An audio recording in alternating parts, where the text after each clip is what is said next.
Hey everybody, this is Andrew here with the Tower e-bike repair shop, and today we're going to be talking about how to remove a rear wheel off of a rear hub-driven e-bike. So today in front of us we have our very own Tower Beach Bum V2 to use as an example, but the reason we use our bike as an example is because the rear design of the axle and the spacing with the washers is very, very similar to a lot of other hub-driven e-bikes on the market. It's a fantastic example to use. So we're going to head over here to the rear of the e-bike. I'm going to grab my 18mm wrench here. Now you'll find that this is pretty common to be the size for rear hub-driven motors. Yours may be different, but generally across the board, most of the time they're 18mm. So first off, as you can see, we have these little rubber caps on either side that we have to pull off. Lots and lots of e-bikes come with these sorts of rubber caps, so you may have to remove those. So usually set the one on the left to the side, the other one the one on the right usually stays to the cable. Then the next step is always important. It's easy to forget this part, but unplug your motor from the rest of the bike.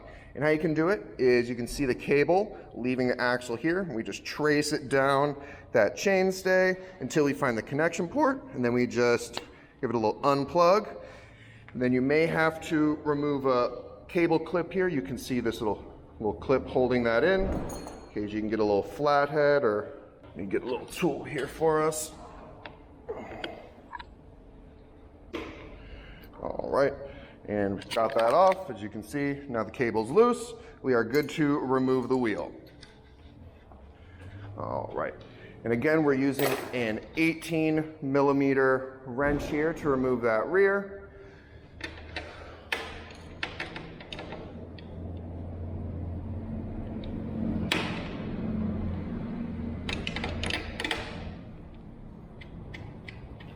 And on the left side, it's usually a good idea to remove the axle nut all the way off of the axle as well as the washers.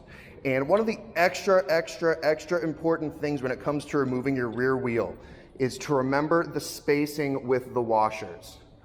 The spacing you have with your the axle on the rear is super important for that rear wheel to spin properly and work as functions. All right, so I got all of those done, and now I just quickly unslot this out, and the whole wheel comes down.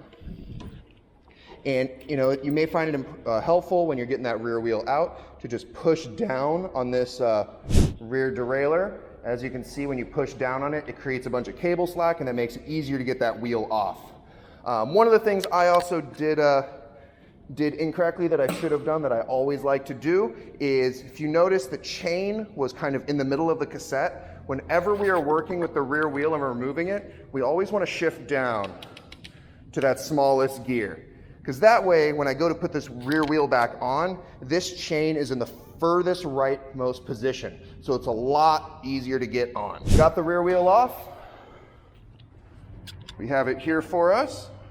As you can see, the cable's popping out there on the right side, and on the left side, we have our washers. So these washers here are super important. These, you'll see, it has a little knob here on the bottom, and it's facing outwards. There is one on either side of the axle. You can see it right here, and the other one here. Almost all e-bikes will have these particular washers on them.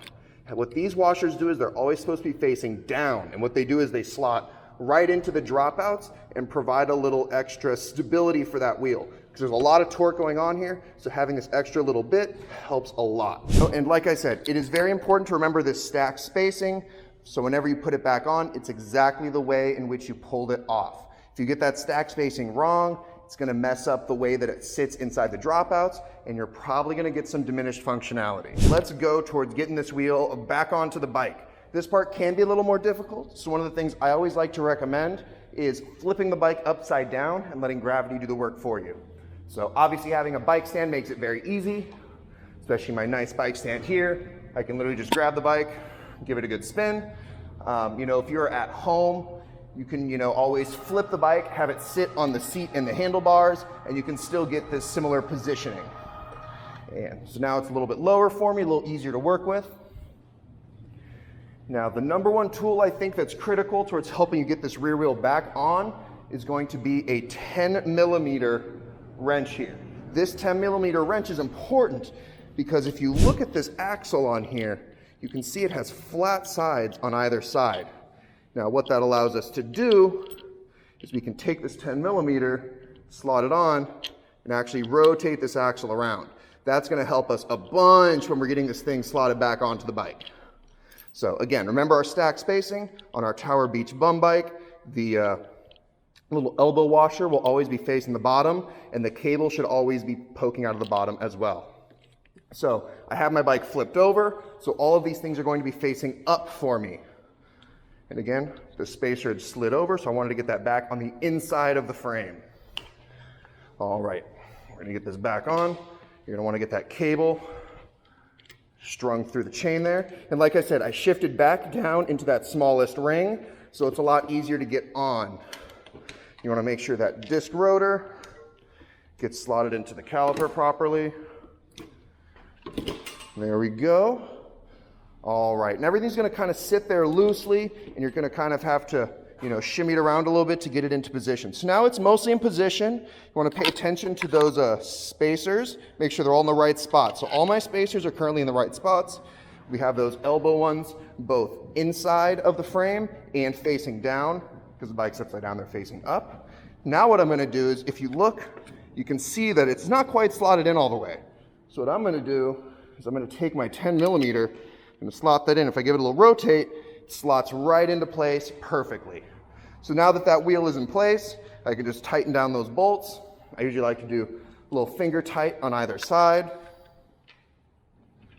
Now I'm gonna go back and get my 18mm wrench, and I'm gonna tighten these guys back down.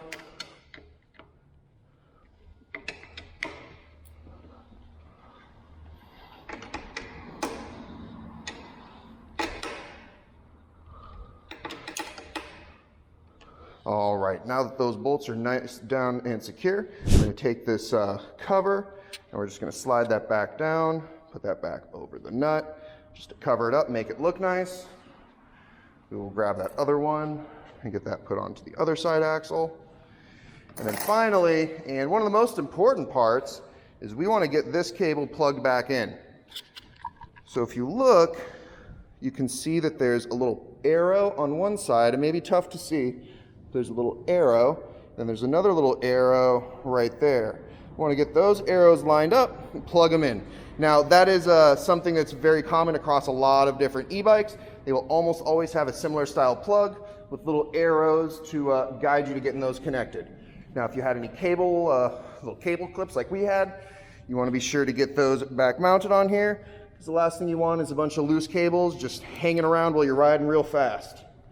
And there you are, your beach bum is ready to roll again. Now, what are some other differences you might see? Because obviously this is our Tower Beach bum bike. It's similar to a lot of ones out there, but there might be a few small differences. So if we come over here to my left, I have an electric experience folding bike.